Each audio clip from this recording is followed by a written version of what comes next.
returns in the place of Chelsea's Mickey Thomas, who is injured now. Northern Ireland also make one change from the team, which really let England off the hook at Wembley, when Hamilton in particular spurned fine chances.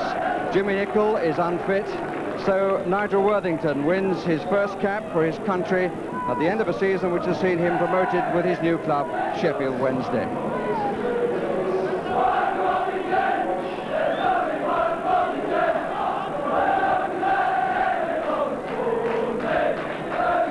Well, it's a chilly, damp evening in Swansea, but there's a keen edge among the outsiders to cause further embarrassment to those who consider them not sufficiently attractive opposition by providing a winner here and thereby probably providing the winner of the last British Championships.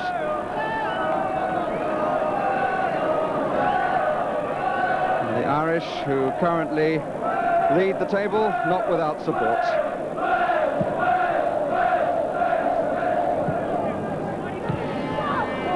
By Jacket, and the first touch for Pat Jennings, who made his debut on this ground back in 1964.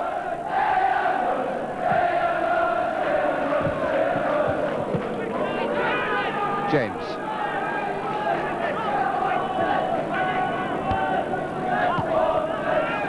Donaghy. O'Neill. McIlroy makes a run in the inside left position. Oh, not a bad try by Norman Whiteside in the inside right position. I think defenders, like the commentator, were somewhat preoccupied with the run made by McIlroy. If Whiteside, who was doubtful because of an ankle injury, certainly doesn't hesitate to have a go then. Cullen losing out, McElhinney covering, in spite of being fouled by Hughes.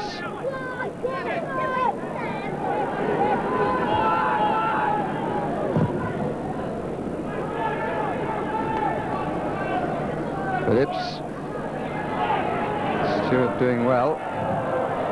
But Phillips was watching him well. Even when the ball was going over Phillips' head, he was taking time just to check on where the Irishman had gone.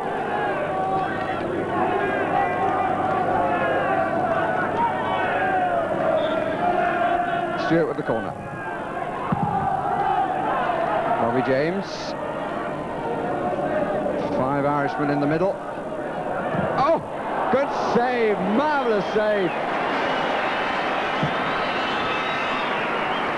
It was Norman Whiteside who struck the ball, and Neville Southall really did well. Phillips looking over his head. As the cross comes in, he'll look at the number 2, he looks over his head, realises he's lost the man behind him, and it was a really well-struck shot and a brilliant save. Davies. 2 spots of rain. And the Welsh have a free kick in a position which the crowd clearly sees as promising. Jerry Jones has come up, and so has Jeff Hopkins. Jones number 3, Hopkins number 5 on the near side. Who's just in front of them, and Rush even further forward. Ratcliffe trying to do rather better than from the free kick. Hughes, not a bad try. And it was a good ball by Kevin Ratcliffe. Although in a way it had a little bit too much spin.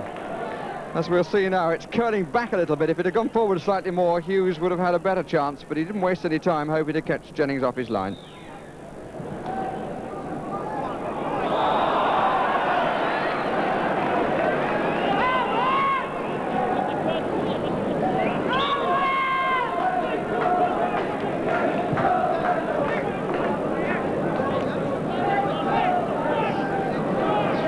Slightly deeper than the last one.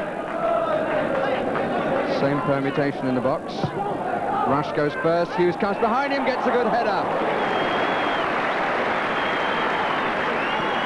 Got his head in front of his marker, but didn't get as much meat of the ball as he would have liked. Phillips, who took the kick, Rush, who went first, in comes Hughes behind him.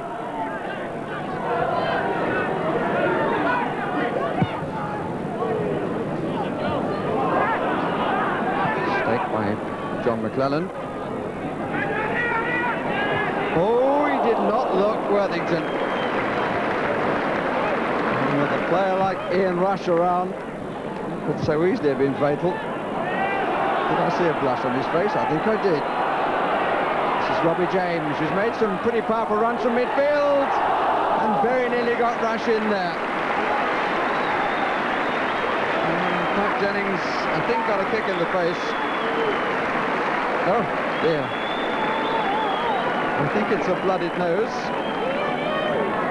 It's the first time he's had to exert himself in this match. And it came again from a really powerful run from midfield by Robbie James. Will bring him looking a little concerned. Pat Jennings, the last man he wants to be without against Finland. Jennings blooded everywhere now. Oh dear, what a sight. But he can have a wash and brush up at half-time.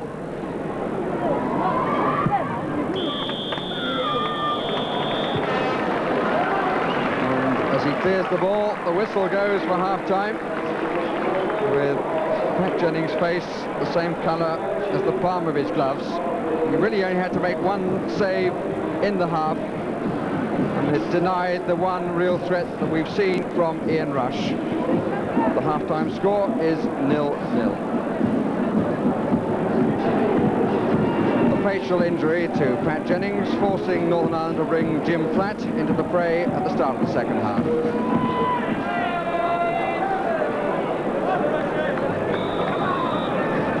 Northern Ireland now attacking the goal to our left, and the two managers just making their way to take their seats. Billy Bingham clearly taking no chances for Pat Jennings.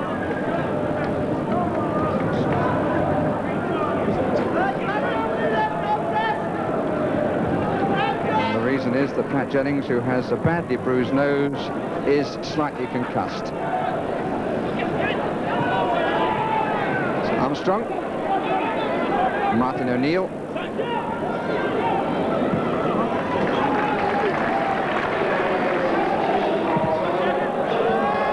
as the public address announcer informs the crowd, we can look at Pat Jennings, who is fit enough at least to watch the rest of the match and be fit to play against Finland, while Jim Platt takes his place here in the British Championship against Wales.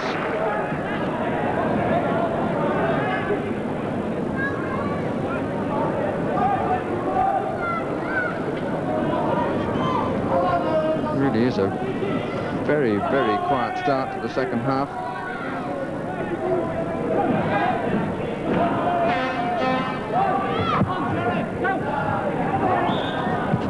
Has 5 minutes, which the atmosphere has been as quiet as a church hall. I don't know if the mice would have been disturbed either. But here is Hughes, and the first time that Jim Platt is going to touch the ball, it will be to pick the ball out of the net. And suddenly the whole atmosphere changes, and Mark Hughes scores his second goal on only his second appearance. Timing of the goal, 51 minutes. His determination took him through there, and woof.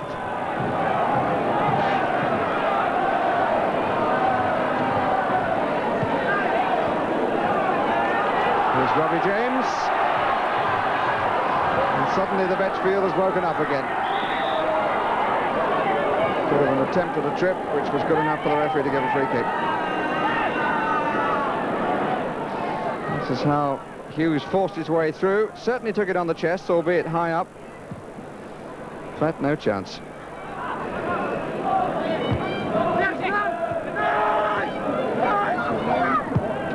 Worthington, Whiteside is offside.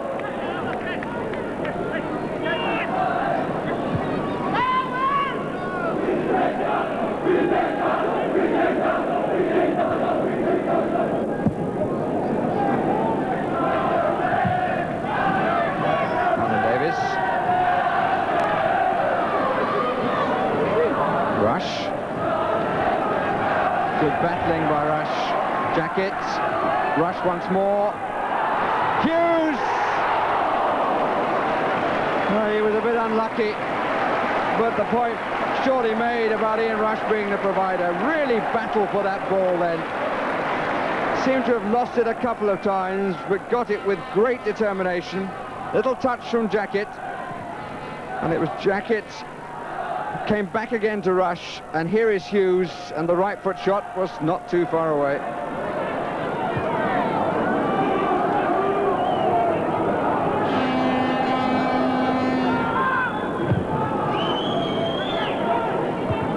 White side.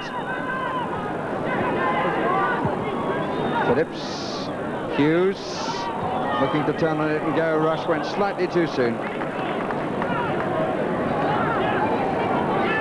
And a substitution going to be made by the Welsh.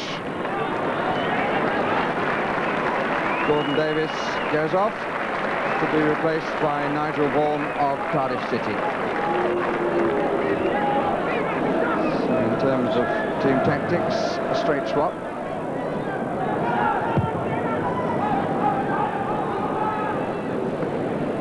Hopkins, not for the first time, finding that Billy Hamilton was jumping at him and not at the ball. And this time a free kick is given.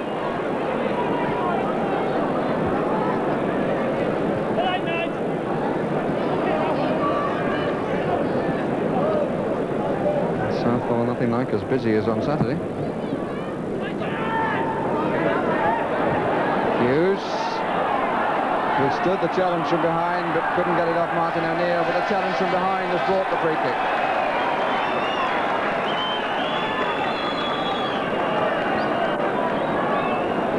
Free kick coming precisely at the halfway point of the second half. James and Jacket poised for long runs at the ball. Alan Davis on the ball at the moment. And here's James. Got a deflection and there's a corner. Still didn't quite get the free kick cleanly, I don't think, Wales. It produces their first corner of the match. We'll have to wait until we moved into the last quarter of the contest to find it. That's not the cleanest punch.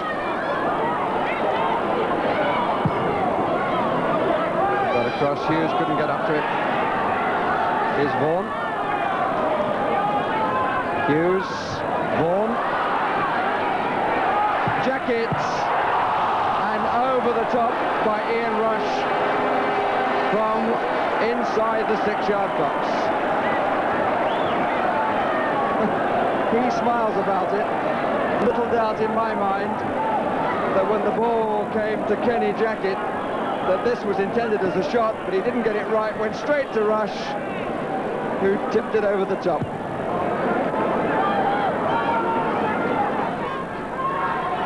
Kevin Ratcliffe. Ball's going to be spaced this side if James can get there. Worthington just ahead of him.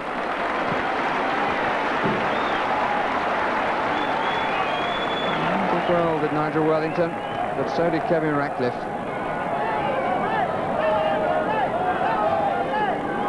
Second Welsh goal would be no great surprise. Davis, little dink one in again a little bit further. Jacket, straight to Platt, who was just outside the 6-yard area, as you can see.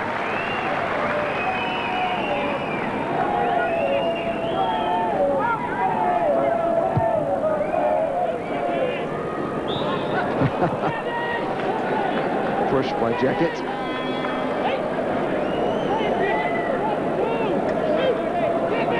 O'Neill.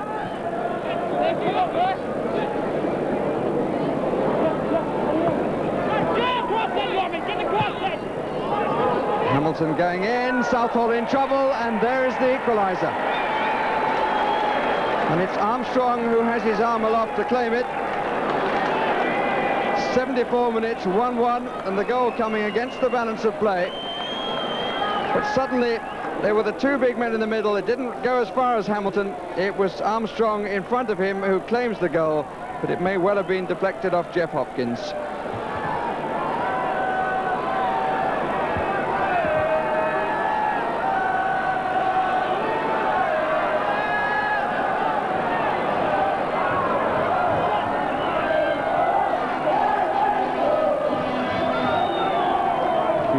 Flags being waved.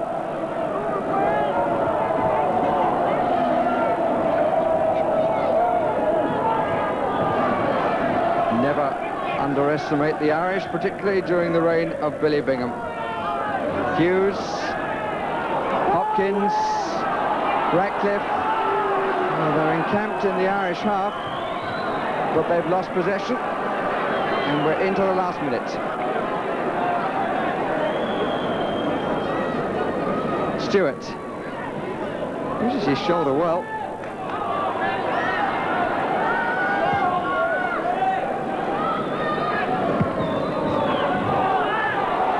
Worthington.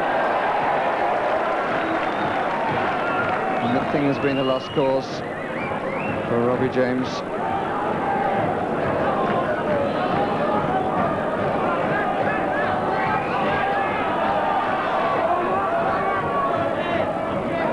Hopkins.